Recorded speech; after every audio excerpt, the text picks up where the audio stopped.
क्या होगा। ये इस मैंडेट के बाद कुछ तेवर बदले, लड़ाई लड़ेंगे। बहुत से विपक्ष के साथी हमारे साथ, राजस्थान, उत्तर प्रदेश, पूरे देश के विपक्ष के बहुत से साथी हैं, मिलकर लड़ेंगे। इस अग्निपथ योजना की छुट्टी कराएंगे और देश में फौज की पक्की भर्ती दोबारा से शुरू कराएंगे। लड़ाई लड़ेंगे अहीर रेजिमेंट की गठन की, केंद्र से लड़ाई लड़ेंगे, केंद्र सरकार से मिलजुल के अहीर रेजिमेंट की गठन की लड़ाई लड़ेंगे। और जब तक अहीर रेजिमेंट की गठन नहीं होगा तो ईमानदारी से जिम्मेदार विपक्ष की तरह केंद्र में लड़ाई लड़ेंगे। और जिस दिन हरियाणा में, अगर जिस दिन 2-3 महीने के बाद आपकी सरकार जब हरियाणा में बनेगी तो हरियाणा की कैबिनेट की मीटिंग, पहली कैबिनेट की मीटिंग से अहीर रेजिमेंट की गठन की मांग केंद्र सरकार को भिजवाने का हम काम करें। और भाई जहां तक कोसली की बात है, कोसली में जो हमने कहा था कि भाई कोसली में जो हमारा रीजनल सेंटर है, लुलाहीर गांव में, कृष्णनगर गांव में रीजनल सेंटर की जगह इसको, जिस रीजनल सेंटर को तोड़ने की कोशिश खट्टर सरकार ने करी, इसको बदल के कॉलेज का रूप देने की कोशिश खट्टर साहब ने करी थी। मैं खट्टर साहब को बताना चाहता हूं, खट्टर साहब आपने तो तोड़ने की कोशिश करी थी। जब हरियाणा में 3 महीने के बाद हमारी सरकार बनेगी, इसको एक पूरा विश्वविद्यालय का रूप देने का हम काम करेंगे। मैं बताना चाहता हूं, जब हमारी पिछली सरकार बनी थी हुड्डा साहब के नेतृत्व में, उनकी कलम से, उस समय रेवाड़ी मीरपुर में इंदिरा गांधी यूनिवर्सिटी बनी थी और महेंद्रगढ़ में केंद्रीय यूनिवर्सिटी बनाने का काम हुआ था। खट्टर साहब आपने यूनिवर्सिटी छोड़ो, आपने 10 साल तक दक्षिण हरियाणा को एक कॉलेज और एक नया स्कूल भी देने का काम नहीं किया। अब सरकार बनेगी, सरकार बदलेगी और यहां पर कोसली क्षेत्र में, कृष्णनगर गांव में हम महिला विश्वविद्यालय बनवाने का यहां पे काम करेंगे।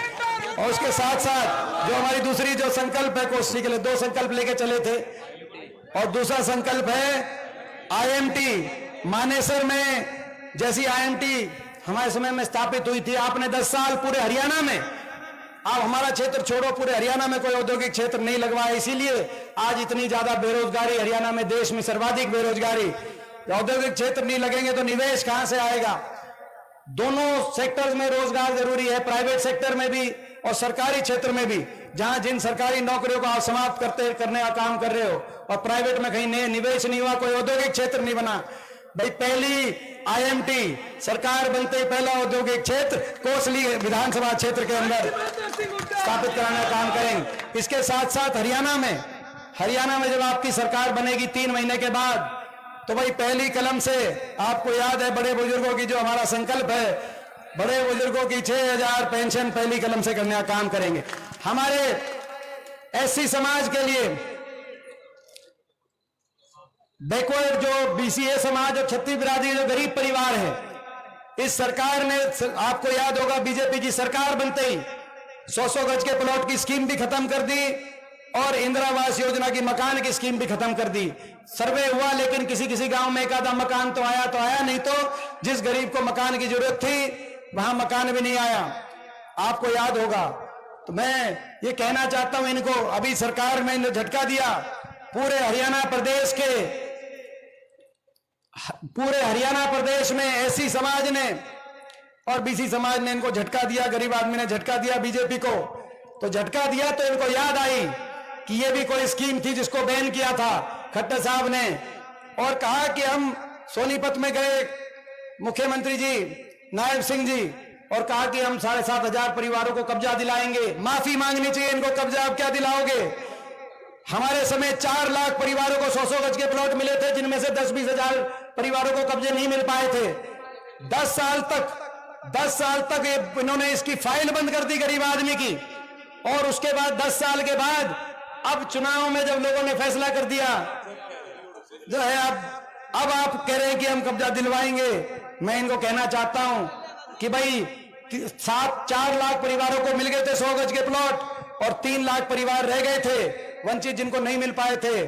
अब नायब सिंह जी, अब आपकी तो छुट्टी होना तय है। सरकार बनते ही जो 3 लाख परिवार रह गए थे और भी जो परिवार एससी समाज के हमारे भाई बैकवर्ड समाज के और छत्तीस बिरादरी के गरीब परिवार 100-100 गज प्लॉट हर परिवार, वंचित परिवार को दिलाने का हम काम करेंगे।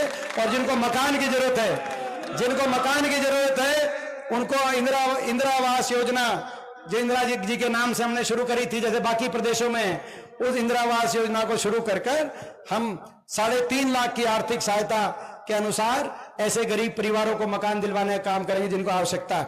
इसके साथ साथ जो इन्होंने नौकरी खत्म कर दी, ये जो बाबा साहब के संविधान को, बाबा साहब द्वारा दिए गई सरकारी नौकरी और आरक्षण को सीधे रास्ते नहीं तो टेढ़े रास्ते समाप्त करने की इन्होंने साजिश षड्यंत्र रचा पूरे देश में, जिसका एक्सपोज हो गया। 30 लाख सरकारी नौकरी केंद्र सरकार में खत्म कर दी, 2 लाख सरकारी नौकरी इन्होंने हरियाणा में खत्म कर दी, और जो नौकरी इन्होंने दी भी जो खत्म कर दी, उसके अलावा 1 लाख ऐसी नौकरी जो कौशल निगम के आधार पे कच्ची नौकरी ले ली, बिना रिजर्वेशन, बिना मेरिट के, उन नौकरियों में हरियाणा के 1 लाख बच्चों को लगाने का इन्होंने काम किया। तो भाई 2 लाख पद जो इन्होंने समाप्त कर दिए, प्लस ये जो कच्चे हैं, तो भाई इनको पक्की नौकरी हरियाणा के अंदर पहली कलम से with reservation, with merit, with pension, पहली कलम से अपने नौजवानों को ये नौकरियों के अवसर दिलवाने का काम करेंगे।